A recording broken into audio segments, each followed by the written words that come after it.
You're listening to Sarah Hagan Backstage, with interviews and insights from years inside the music industry. Join Sarah as she talks with masters of their crafts, finding out what makes them tick both inside and outside of the music business. This week, Sarah talks with Kaz Rodriguez. Welcome to Sarah Hagan Backstage. On today's episode, we have Kaz Rodriguez. Kaz is a touring musician with acts such as Josh Groban. He's a clinician, a teacher, and someone who's just led an incredibly interesting life. When I first met Kaz, I knew that we would be great friends, and we've had some super fun times over the years. So come along as we cover a wide range of topics today with Kaz. Kaz Rodriguez, welcome to the podcast. How are you? Oh, I just feel like we've been speaking every day. It's been great. You know, we do speak every day, but this is special because we get to share our conversation with others, which is really nice. It's always I'm always humbled to be a part of anything that you do, Sarah. So thank you for having me. And same with you. I love being involved in any of your projects as well. So yeah, I'm excited that we get the chance to chat today. And like you said, we do speak nearly every day. And I want to thank you for being such a fantastic friend to me and, just always there for anything that's going on. And I value that incredibly. So thank you. No, that's always a pleasure. Thank you so much. But today we're going to talk all about Kaz. And I really just want to ask you a little bit about your start in music and drumming. And one question that came to mind, and I wasn't sure about the answer because you play drums, you play keys. Were drums your first instrument? Yeah, so drums have always been my first instrument. It's just been it's piano was kind of just introduced later on in my life. Basically, I think I discovered that I had like a pitch thing. So I just started to realize. But when I was baby Kaz, I don't know if I was this small or this small, but I just remember reacting a lot to, music. And I was always dancing, and I kept on like explaining about like colors and things like that. And I think I was just called a weird child out of my three brothers. There's three brothers in general. So the other two were always saying to me, Kaz, you're like weird. Like you always say that this is blue and this is orange and this is green. I'm like, stop taking the piss out of me. Stop taking the piss. I was just like, and then realized that it was a reason why I was doing it. So I think the first instrument was definitely drums, but I didn't realize that it related to a lot of things because I was always obsessed with so many toms. That's why I was obsessed with Simon Phillips, because he had like so many notes, and I was like, duh, duh, duh, duh. I was like, blue, orange, green, woo! Yes. Yeah. Well, first of all, leave it to siblings to give you an early complex, right? But but really, when you say weird, I always say like weird is a great thing, right? Like when someone says the word weird, really it kind of just means different to me, and I really value that in people, their differences, their talents. You just touched upon something that I really want to dive into. And maybe we'll dive into it just a little bit later, which is the colors. And to me, that's just an incredible gift that you have. So we'll go a little deep into that. But so when you were a kid and you were really into music and wanting to play, did you have access to instruments at that point, or like when did you get your first set of drums? Yeah, I think I didn't really have a set of drums until I was probably about 15, like 16. It was more of a case that, like any old story would be, like, playing on a small on like pots and pans and pillows and on the bed, anything that your parents hate you playing on. And I felt, you know, having a drum set is just, you know, I felt like it was just one piece of the puzzle. And I think I was so obsessed with just playing something, like just playing a wall or play you know, just there's music is around us, and I felt that was the most special thing. And then, you know, just because something was a drum set, I was just like, you know, I dreamt of having a drum set, but like my family wouldn't let me have a drum set until I had to like save up and make sure I could buy one. And I actually did when I was a kid, and I snuck it to my next door neighbor's house. Really? Yeah, so I used to, I don't know if you know, but like I think you know, I already told you this, but when I was a kid, I used to busk on the streets. I used to play on the streets to, you know, to get some money, like just to earn. And it was, you know, it's a bit naughty, you know, it's a bit because you have to have a license to play in the streets of London and to be a street performer. So I used to borrow my school's floor tom and snare drum, and these little hi-hats that had no brand whatsoever, and I just glued them together and clamped it onto the snare to play like a kick snare pattern, and the floor tom was a kick drum. So all of a sudden, I saved enough money for my first kit, which was a Tama. It took me about 3 years to like save up for it. And at 15, I bought this Tama kit, and I had to ask my neighbor if it was okay for them to put it, if I could deliver it to this address. Yes. And he was like, yeah, no worries, and take it. But then I just loved going every single day. I used to go to my next door neighbor's house, and my parents were like, what are you doing? I said, I'm just doing the gardening. I'm just going to do some gardening. And then I always used to just talk to my drums. I never got to play them because of the noise complaints. So I used to just look at my drums and go, I love you.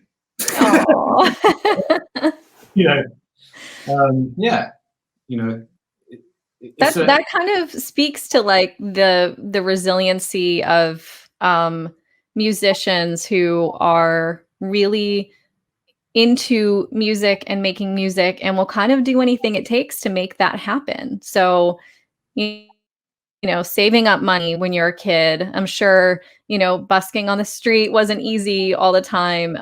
You know, you did what you had to do, borrowing the school's instruments, making it work in order to save money to buy drums that you weren't even able to play for a period of time, but you knew that eventually you'd be able to make it. Yeah. And it was just something that I had to understand, because I remember Simon Phillips telling me, well, not telling me, but telling on the internet or something I read up, saying that you have to make sacrifices, and when you work for something, there is more worth in something when you've saved up for something. Like, it doesn't have to be drums. It could be like most people would like save up 3 months of their job worth of stuff to buy like a pair of trainers or some clothes or a jacket, but you feel nice wearing it because you've worked for it, or, you know, even a haircut, you know, you saved up to get a haircut, which I need right now.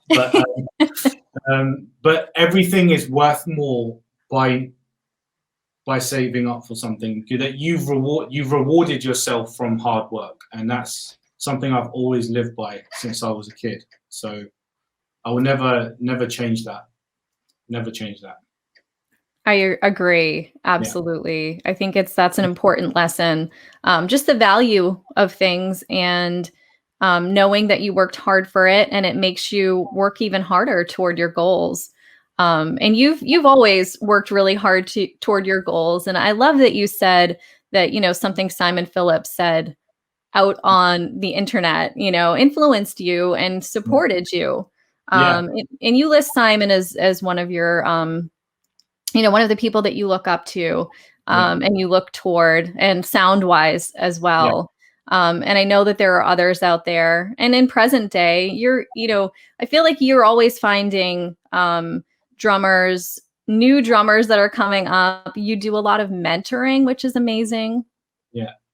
Yeah. I mean, there is, I do feel like, I was once that person who was that young, now I'm saying I'm old, but, No. when you get to the point where you aspire to your heroes, you see these guys, and then it's up to what I believe is like the we believe the children are our future. That kind of, the children, like the younger generation are, it is the concept. You don't last forever in terms of lifespan, but it's important to send and to inspire and give knowledge to the next generation for them to pass knowledge. And that's how it's happened for anybody. It's just, even taking away music, it's a family thing. There's generation. Your mum, your dad, if you have family, you're passing knowledge and upbringing to that younger generation, who then resonate that impact in what you've given them in their life, and they do that for their children and their children and their children. And I feel that's the same I feel with music, where I listen to my heroes, and then life is crazy because it takes you back in full circle, because I now met someone like, Simon in real life, and then got to like share the cover with him, and we spoke, and it was just amazing. And I was just like, and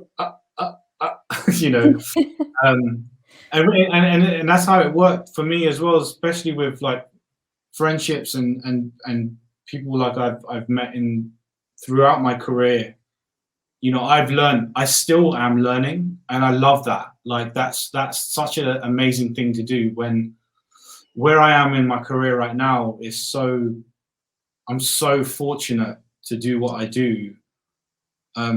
Especially in this pandemic, I'm still able to work and still be creative, but I'm still learning from so many avenues, and it's been giving me time to have time to learn, to do things and catch up with everybody. And that actually impacts a lot of the generation, for the younger generation, that you're seeing a lot now that are playing, but it's weird to think that people start going, oh, we listen to you because of this. And it's like, that's crazy. Now that you're saying that I'm old. Not at all. No, yeah. But you do that, which is really important. You had that, in your experience coming up, you had those people to look up to and to talk to. And now you are doing that for the next generation, and it's leaving a legacy. You're creating a legacy. I shouldn't say leaving. You're creating a legacy. And I think you're really a great example of someone who not only has been able to come through this quarantine and this pandemic and do what you do best, but then also expand. I see you teaching. I see the Drumeo coaches, and you're writing music, and you released an album. So all of these things that you're doing, it's just amazing to see how diverse you are being.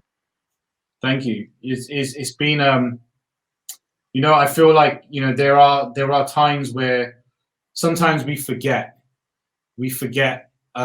where we originally started. And this time has been a perfect time to remember where we started. Like, because I do believe when your career starts to do things for you, you start to not do things for your career anymore. Yes, I agree with that. So it's become such a refreshing moment for me to get my arse in gear and just go, all right, wake up.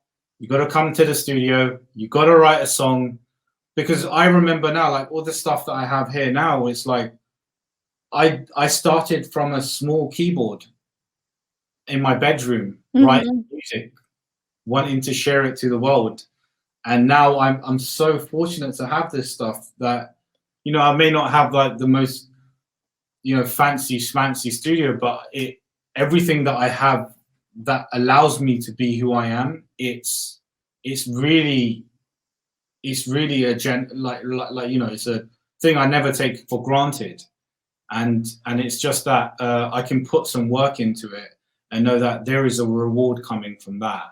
And I'm able to have all these opportunities. And actually, if not more, even after when things start to come back to normal, I've now learned so much, as well as being able to have, like, you know, I can now go, you know, rather than going, oh, I'm just going to sit in the tour bus and do nothing, I'm going to be like, you know what, I actually want to do something. Maybe I can do this, you know.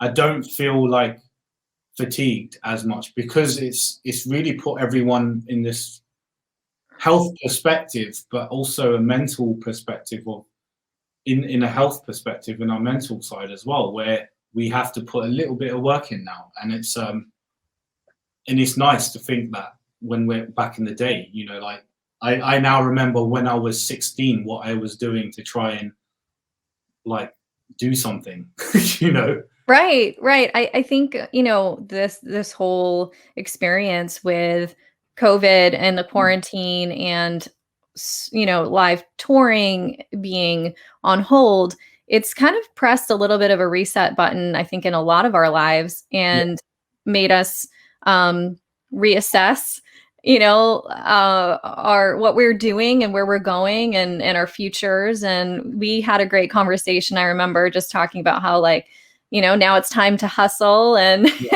make things happen. But you're right. When you're making things happen for yourself, it is an incredibly valuable experience, because you're getting out of it what you put into it. As hard as you work, that's what's going to come back to you. I think that's an important lesson. And, you know, let's go back to, because before quarantine, before all of this happened, you were touring like really heavily with Josh Groban. You were in the US a lot. And that was kind of a different experience for you than your previous tours, right? Yeah, I mean, it was, you've come to some, did you come to 2 shows or 1 show only? I came to 2 different shows. Yeah. 2 different shows. Yeah, that's the thing. Because every time I was in Boston, I was like, Sarah, you are coming to the show. Yes. Oh, you are coming to the show. So like, absolutely. Yeah. So like a lot of the, I mean, you know, I feel like you guys are like my extended family. You are my family, and it's just like I'm from across the pond. So for me, it's a luxury to know that I have my friends to come and see the show. And it was just so, you know, Josh's experience, for me to be in Josh's band, even being Josh's drummer now, it's so life-changing for me, because it's something I've dreamt of that I thought would never exist in music industry. You know, I remember back in the day, I was just so obsessed with wanting to play pop, you know. I was just like, I want to play for this pop person and this pop person. And I realized it was just this kind of, you know, I would kind of relate it to being in an office photocopying machines, you know, like with, you know, photocopying pieces of paper every day. My job is to wake up 7 o'clock, to take a train that takes an hour to go into the office, be there 9 o'clock, and then photocopy every single day. Just doing that. And that was how I treated pop music for me, because in London it was so difficult to get a job in pop. Even when I started doing it, it was still not guaranteed. You know, there was no certainty. Like, you would do a tour for like 3 months, 2 years, 1 year, maybe 3 weeks, and that was just mentally frustrating, you know, being with Josh and actually coming to America, where when my career started to kind of channel towards that side of the, like, your world, you know. When I came to America, it really changed my perspective of how things are, like how people work there, how like kind of straightforward everything is. And being with Josh was just a godsend, because I ended up being invited to join the band, you know, 3 years ago, and it was literally a cross between, like, you know, the musical director and Josh were both following me, and they discovered me on Drumeo, and they said, you know, so you write music? And I was like, yeah. And then I realized that writing music, I always wanted to be an artist in my own right, like Simon. Simon was like, you say Simon Phillips, it's like, yeah, the Simon, like not Simon Phillips of Toto, or Simon Phillips of Protocol. No, Simon Phillips. That's it. You just say that. And my goal was that kind of thing, where opportunities where someone appreciates what your forte is.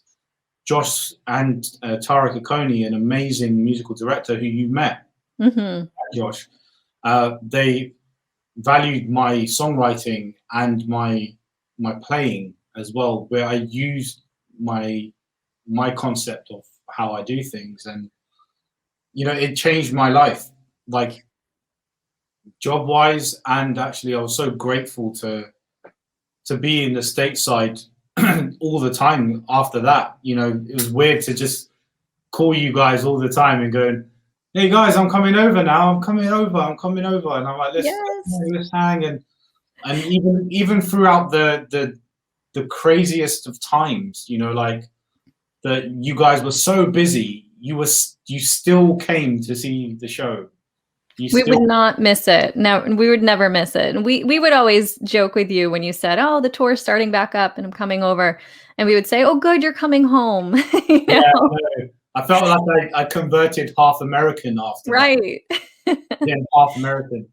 But no, we, you know, any time that you are in the area is so much fun. And I remember you spending about a week in Massachusetts, and we had a great time making music and talking ideas and being creative. And, you know, those are some of the best memories. So, and actually, like I said it like the other day, but you know, having breakfast with you and Paul, like, was just an amazing. It just felt like, I don't know. It just felt like family. Like we just had an omelette with some biscuits, and like there was like the strawberry. Was it Strawberry Fair? Isn't it?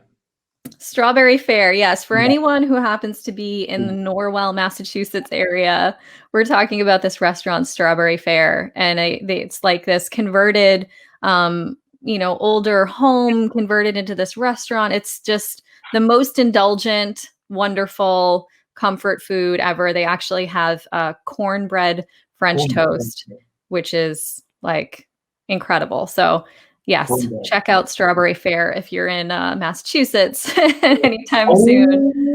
Yeah. So good. So I do love it. Yeah. One other quick question too about Josh Groban, because Josh is a drummer himself. He loves drums and playing, and that must have been interesting for you to be on tour with him. And I do remember that he had one of your songs was worked into the set, right? Yeah. The funny story behind that was we were rehearsing, and I was already nervous because I was, you know, this was like my kind of, playing with Josh is a big deal. And the first thing was like, everyone was talking about, you know, I was just focusing on learning the songs. And then I remember Tariq and Josh suggesting, like, can you write something for the set? And I was already stressing out over learning all the music for the tour. And then they're like, can you write a song? And then this is at rehearsals, probably like 4 days or 5 days in. So I wrote something the night before. Then the next day, I wrote the song, and Josh and Tarek were like, "I love it." And literally, I just went, "What?" And they they said, "Oh yeah, it's being out and being scored for the orchestra to play." And they just and Josh like basically showcased that song as like my composition for me to have my moment. Mm-hmm. Where I was just like over the moon, because you don't get that opportunity. So yeah, I wrote that the song's called Marrakesh. I did not entitle it Marrakesh. Tarek did it because so I said, what's the name of the song? I was Marrakesh. Yeah, I was like, well, I'm not Moroccan, but hey, it's all good. But it was so enlightening to do that and to play that everywhere. And when we filmed it, for me, the most emotional moment for me was 2 places. Was Red Rocks, when we played it at Red Rocks, and like it's just like it hits you. And then Madison Square Gardens was like a dream, because it was filmed on a DVD, and Wow. it was aired on HBO, and it was just like I literally just, and then we watched it in the cinema, like it was out on cinema, and I almost like got emotional. I basically shed a tear, because it was just I just looked back at when I was a kid and dreamt of playing those sort of venues and having that. And Josh really, like, he values a musician. Like, the people that are in Josh's band are all artists in their own right, and they're phenomenal creatives. And for me to have a little piece of that artistry to shine with Josh's fans really, really, like, it really made me feel privileged and honored, So, and I continue to do that. When we go back on the road, it might be a case we might write another song, and I'll do it. That would be great. And I remember seeing you play that song, and I felt a little emotional about it too, just because I knew we had the conversation about it, and I knew how much it meant to you. And it's such an incredible opportunity, and for someone of his caliber to present that opportunity, incredibly important. And I think it kind of goes along with exactly what you're doing with passing along the knowledge that you have to the next generation and those coming up. Incredibly important. And along those lines too, a lot of people have discovered you through social media. And one of the things that you adopted early on was utilizing social media to get your name out there and some recognition, and you built up a really incredible follower base. And now we have a lot of drummers posting regularly, and that's the way to promote nowadays, which is such a shift over the past few years.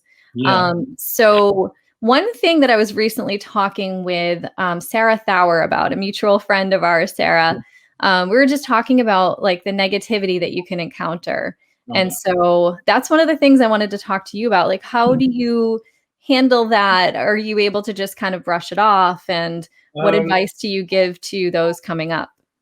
I have an axe, and I have to be honest, negativity is just there's yin and there's yang.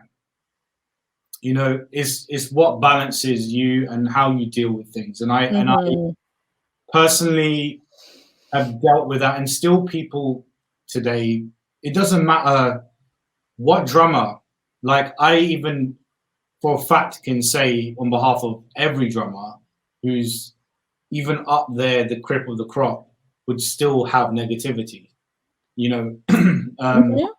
Everybody gets it. And it's purely on the case of how you deal with it. For example, social media has changed drastically, like of where I first started when I was in university, when I was, young. And again, I'm making it out like I'm old again, but hey, but when You're experienced. You're not old. You're experienced, I'm Kaz. experienced now. There you Yeah. go. Let me just get my walking stick. No, so when I started in university, and back then when Instagram was just like a 15-second clip, like, Mm-hmm. thinking, how can I make it impactful, and how can I get people to see what I'm doing? I never really wanted to do social media for validation. I did it in a sense of, it was a digital world where I could see myself grow. Mm-hmm. Not like vainly, like say like, oh, I want to know that in 2010 is different from when I was now. Mm. How much that, it's like an album of like a photo album, but it's just digital. And that was my initial thing, because I wanted to push, but also to connect with people across the world, because there were so many different drummers out there.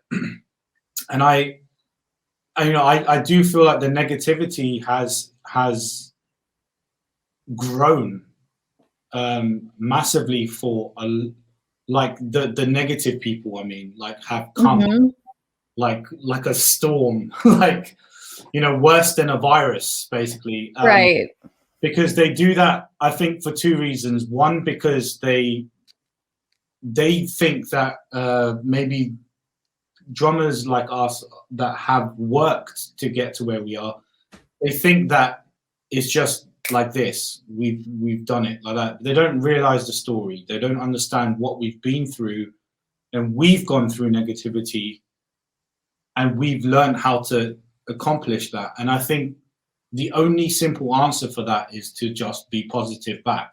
Mm-hmm. Because I've basically done it so many times where if somebody had to troll you or say something bad, you just say to them, is everything okay? Mm-hmm. Can I help you with something? Or is there anything that you need that I can do to help you? In the end of the day, they walk out being positive and they take back everything they said. But the reason why is because they are frustrated within themselves. Mm-hmm. Right. And it's, like, if Sarah's had it, like everyone's had, Sarah's such a fantastic drummer, and she's grown. Yeah. She's grown like so much, and where her social media is going and her direction and where she wants to go. And and they're like, I'm more chilled now on my socials, where I don't really, I don't have that time anymore. Like, there are drummers that are classed as Instagram drummers, there are drummers that are classed as TikTok drummers and stuff like that. I just don't have that sort of time to do that anymore, because I've outgrown what I originated from. Mm-hmm. I feel like I still use Instagram as a stamp of memories for me. And social media is still important, because then you still connect with people. Like, I've connected with so many fantastic drummers that I never thought would want to speak to me, but we talk all the time now. Mm-hmm. It's so amazing to connect with other amazing drummers, and even discover new drummers. And that's how when I teach some really great drummers, and I also mentor some drummers that are great. Like, I just love sharing. I've always been about that. My music has done that because I took drums out for a reason. I didn't take drums out because I want you to just go crazy over it. I want the drums out so you can play and share it with me, but also share it with your friends to play in a circle and play together. And then you brought like 7 or 8 drummers together and have fun and have a friendship and this good time, and have a break and have some food and go back and play for 12 hours. And Absolutely. Yeah. And your music does that, which is, it's just so amazing. You have become known as a drummer who writes music for other drummers, and with them in mind, and thinking of, how it would sound or how people could interpret it. And you've written pieces specifically for Chris Coleman, right? Aaron Spears, bunch of other drummers. Yeah, Annika, Spot, Alex Rudinger, metal drummer, Calvin Rogers, Brian Fraser Moore.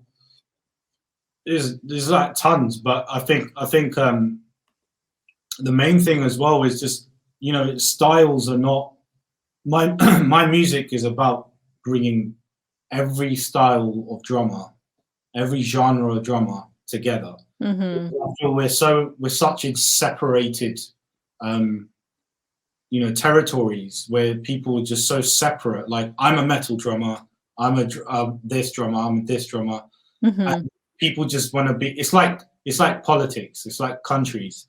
They all have rules and regulations. Like, for metal, there's metal and there's ballads, songwriting, Mm-hmm. there's everything in between. So when I write my music, it's about having all that sound together, and for some strange reason, making it work so people can feel good about it. And I'm really like honored to and humbled to have so many people across the world play the songs. And one of them, for a fact, said to me, so, you know, there's one guy, I can't remember his name, but he you know, he served in the military, Mm-hmm. and he had been amputated, and he plays drums, and drums was like, he started losing his motivation because of what happened. Mm-hmm. He listened to my music and he got to play, and then it gave him so much motivation that he said that everything, like, just by listening to the music, he felt better. Like, everything feels fine, and he's stronger than ever mentally, and to be able to play. And that hit me. Mm-hmm. I write songs with emotions because I write about my experiences, and the fact that this person can feel good about himself again through my music. I was just like, you know, you're the teacher, not me. You know. Right. That's like the best gift back to you, I think. Yeah.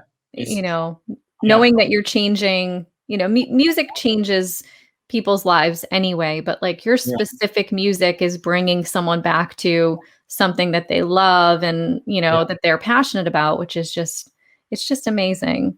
Thank you. And I will always do this. I won't stop doing it until, you know, until somebody says stop doing what you're doing. But you know, it's not over till the fat lady sings. So, you know, so Absolutely. And I just can't imagine you ever not making music because it's just, it's in you. You know, and it's your passion. And another thing that is really just clearly inherent in everything that you do and the music that you make. And something I really wanted to talk to you a little more in depth about today was your synesthesia. yeah. And for anyone who's listening who doesn't know what that is, can you explain a little bit about it? Yeah, sure. So I have color sound synesthesia. So there are, it's a, I wouldn't say a condition, but it's definitely a fortunate part of my brain that sees color and hears color through frequencies. So, you know, if I play a cymbal or if I play a drum set or something, or hear something around me, I turn it into music because I can hear chords on a piano. And that's what has always been a mystery when I was a kid, because I started when I was I started to really so synesthesia is basically about senses. Like, some people have taste, so, you know, if they feel something, they will, like, for example, I know somebody, you know, from a TED talk, someone has tastes. When they feel sad, they taste the earth, like the soil. Mm-hmm. If they feel happy and fall in love, they smell citrus, you know. And Mm-hmm. it's amazing. Like, but for me, it's more like I just see a spectrum of colors. Like right now, we're talking, I always see like colors like on the screen. It's just like, and a similar perspective is, which I found out because a friend of mine, Mark Mondesir, like phenomenal, again, an iconic drummer that I listened to since I was a kid. He sent me this link and he said, Kaz, you never guess what? Elvin Jones also has synesthesia. And I was like, no, really? And there's this documentary of him sitting on the drum set, have a cigarette. He's got a cigarette in his mouth, and he's talking about each drum. So he plays the cymbal, and he's like, "Yeah, that's like yellow, yeah." And he's like laughing. He's like, "That's yellow, that's blue. But when you play these together, you get green." And I was like, "That's what I get. That's what I have." You know, and that turns into music. So if I play crash cymbal and play it softly, I get one chord. If I play it loud, I get another chord. And if I play it on the bell, then I get another chord. And then for some reason, I just find, I don't know what I play on the keyboard. Like, you've seen the method to the madness. We wrote a song, and it's literally because of what I hear. And it was done in like a day, less than a day, like 4 hours or something. Yes. Yeah. I've witnessed the magic there. And I think it's incredible because, you know, I hear sound in a unique way from working with cymbals for so many years, translating someone's words about what they're looking for into an actual sound that they're looking for. And I remember meeting you in one of our first conversations. You told me about the synesthesia and the colors that come off the drums and the cymbals. And it was the most fascinating thing for me to think about cymbals in color. So I can't see them like you can, but you describing what a purple cymbal is or a blue cymbal is, and then thinking about it in that way and translating it into, here, Kaz, here's your purple cymbal, you know? So that to me was just, it was incredible. And we talked recently about it, and I was saying how I think it's just, it's this gift that you have to be able to visualize sound. Just incredible. And it comes through in your music and what you play and watching you work, which was, you know, a blessing for me to see it all happen. One thing I was thinking about too, so when you're writing a song for a particular drummer, so say Chris Coleman, for example, are you picturing like the colors that they are playing? Are you thinking about that while you're writing the music? Yeah, I've listened to them so much when I was younger, that I knew the sound that they were after, and then I could each drummer that I wrote for has like this aura that I channel that aura into the method of what I do.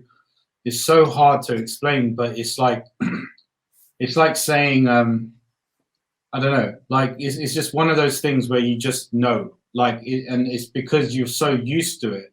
It's like driving a car that you drive and you're changing the gear shift like just like it's second nature. It's the same thing when you first start out. It's like this, but for me, it's like it's already been programmed in my head, and it's like you know, there were some songs like on Synesthesia, my fourth album, when I wrote Synesthesia, it was dedicated. You know, there were some songs that I dedicated to like you and Paul Francis, and a lot of that inspiration came from you guys because you were like so amazing by, you know, listening to the sounds that I was hearing in my head, but I needed ideas. But it was as weird as it sounded. I was like, I need to play this kind of cymbal in order to write this song. And then Synesthesia came out. It's just like that, which is album 4. And then it's just one of those things. Like like what we're writing something for Chris Coleman or Aaron or whereas I just knew how they played, and the selection of what they played allowed me to know what actually makes it work for him. Like Chris's song "Go," when I wrote his song, that took me only 3 hours to write.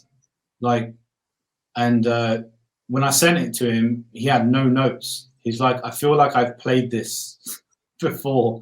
Wow. Which is crazy. And we had no notes. Like, I literally wrote it, and he's like, okay, I'm going to do the video. And, you know, they like to date, it's like 3.5 million views or something. It's like, it's unheard of for a drum video.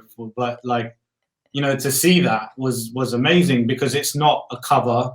Like, you see a lot of YouTube guys like playing covers, gets hits, like, yeah, millions of views, but to have your own music played for that, and it's like, you know, it was weird. But then same with Aaron, resonated from that, and same with Annika and Spot. When like Spot's thing was a bit of a like a two-way thing, because I know he's an inspiration too, because, you know, the guy can write and he can play keys like, but with me, I need time when I'm composing.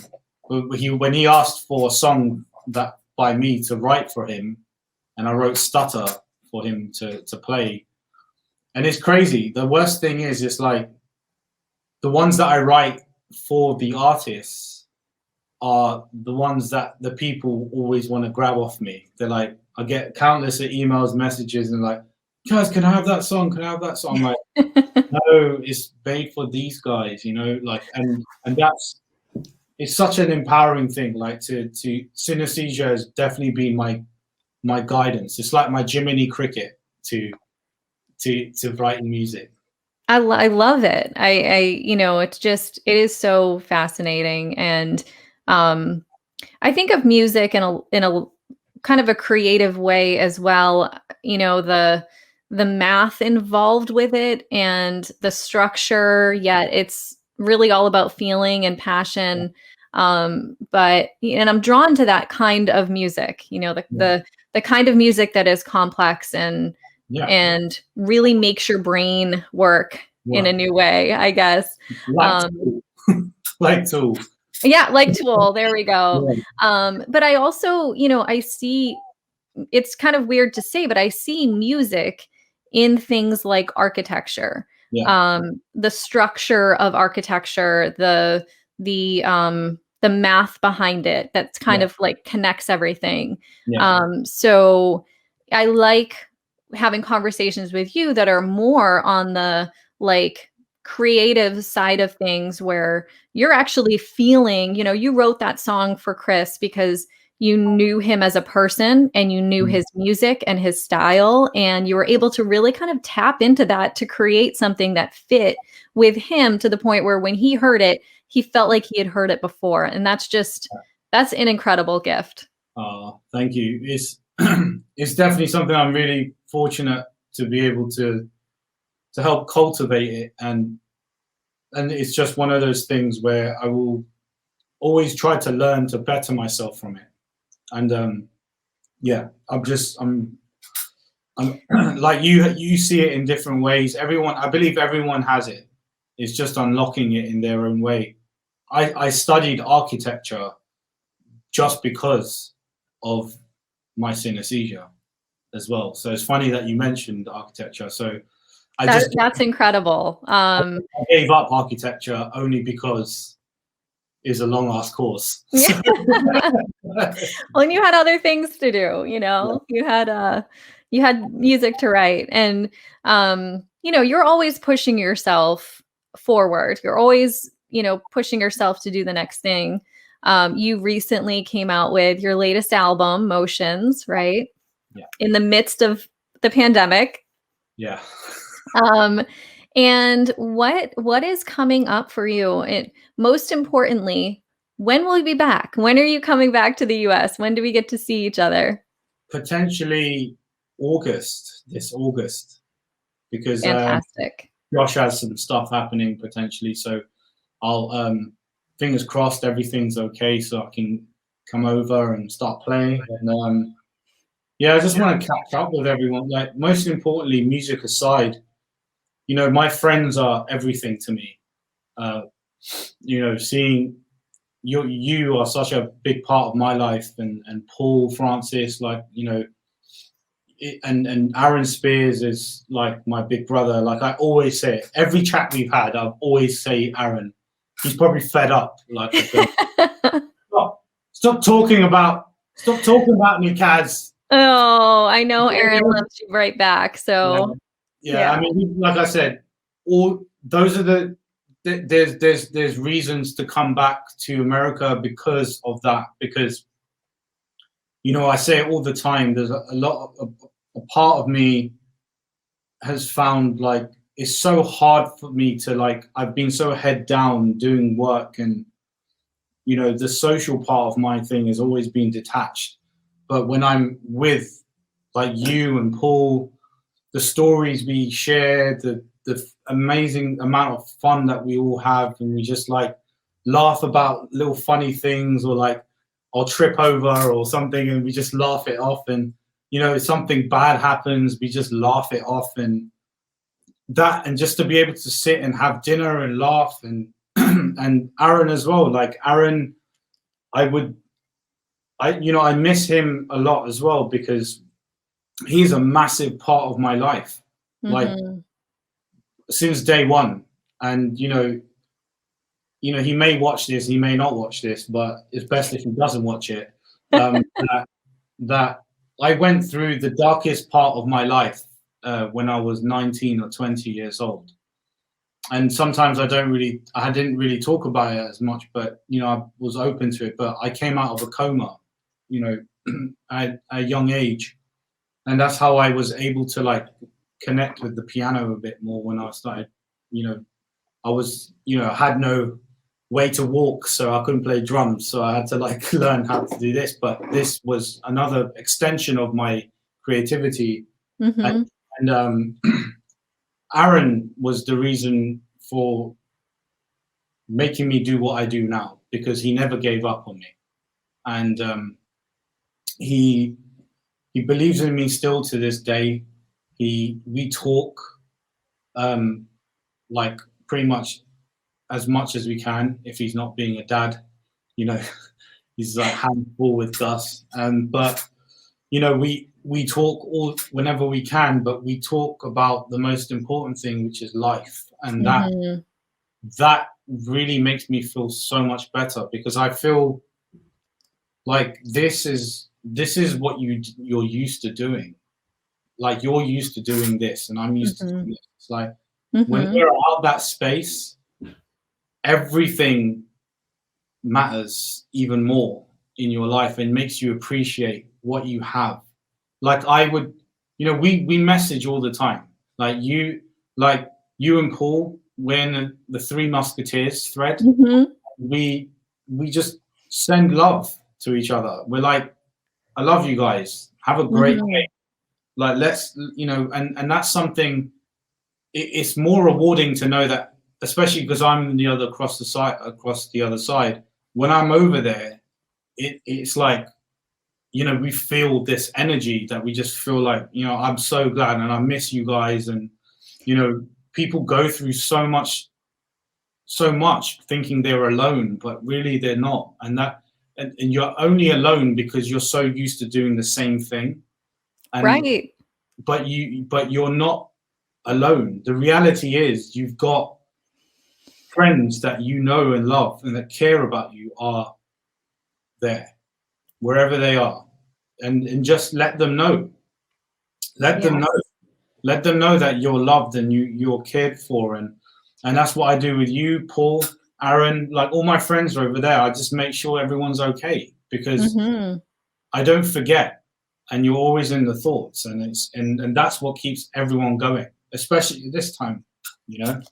I agree. It does speak to the importance of, you know, keeping your friends really close, always telling them how much they mean to you. I try to do the same thing. Send love and care. This past year and a half at this point, almost, has been really all about that. at the end of the day, when the things in your life that you use to define yourself change, like we've all had happen over this past period of the virus, Yeah. you recognize what you do have, what is really incredibly important in your life, who is there for you, who your true family and friends are. That to me was an incredible lesson over this past year. And, I'm so grateful for you and just having you in my life. You're a blessing to me. And so yes, there we go, your hearts. But Can you yes, do like great friends. like a boomerang? Yeah, there you go. Great friends are so incredibly important in leaning on those people in your life when you need somebody, when you need to talk, when you need some advice. So thank you so much for that. Thank you for the music that you bring to us all. I know I can speak to musicians and drummers and people who just enjoy the music, that we all appreciate you, Kaz, and your gift. So thank you so much for that. And thank you for being a guest today. We will see each other as soon as possible. In the meantime, I'll be texting you soon. Oh, thank you. Thank you so much for having me, and love to everyone involved in, please, you gotta, guys and gals, literally, I cannot say this anymore. Sarah is she's literally like the angel of angels. No. She's the pack leader of angels. And the thing is as well, like, support. We're all here together. And you can see that why Sarah has an array of musicians that love her, because we are all standing by with Sarah, and we always will. And it's an honor for us to know that we get to be on this. I'm honored. Usually I'd ask you could sign something, but you can't sign. Thank you, Kaz, so much. Your words and your support mean the absolute world to me. So thank you. I'm going to give you here's another little heart. Here we go. Thank you so much. You are the best. No. And we will catch up with you soon. No worries, Sarah. Okay. Bye. Take care. Bye. Thank you for tuning in today. Join us each Tuesday for new episodes of Sarah Hagan Backstage.